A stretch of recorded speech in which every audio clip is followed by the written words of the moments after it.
about what frame rate you're supposed to record at.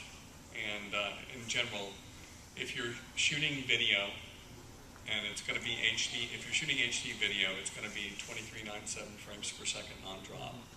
If you're shooting film, if it's going to any kind of dailies transfer where they're going to do HD, it's going to be 24, but you're also going to be sampling at a higher sample rate. It's going to be 48048.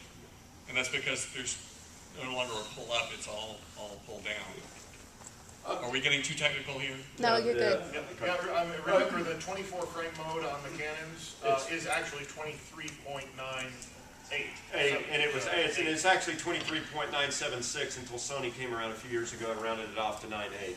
So that was called 9.8. It was always 9.7 before. Well, even Final Cut though, actually no, it's still 9.76. And It it is. says 9.8. But they rounded it up. Except there's a problem where if you recorded at 9.76, and then if you tell the timeline it's 9.78, instead of just saying keep the same frame length, after 20 minutes of happy recording, the audio starts to do Oh, really? Yes. I didn't know that would In of course, Apple.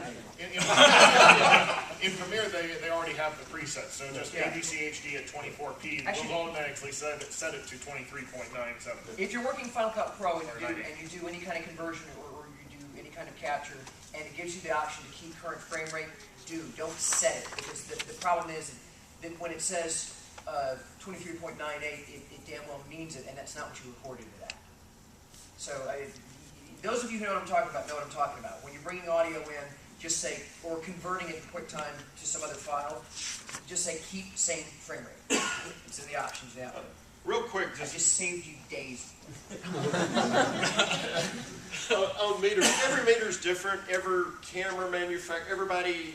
I mean, there are standards, but yet everybody. What I love on a lot of the pro consumer cameras is that there's all these dots that are or bars that are levels, but they don't tell you what the reference point is.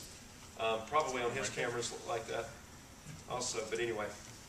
But generally, you're going to want your average signal to be in here, which is like close to the 0, close to +4. +4 is over the top. Generally, you've already modulated. That's where the red lights would come on. This would be red right here. These might be orange or green down here. But everyone's different. I can't say this is just the way to go. Yeah. But your average audio is going to be here on this end of the scale, with it starting here and coming up. And generally, because everything's recorded digitally now, if you're going over, you'll hear distortion, and that's bad. So, but you want a hot signal, something at least -10 minimum, and up in this area is where you want your average conversational dialogue. Now, did that answer your question?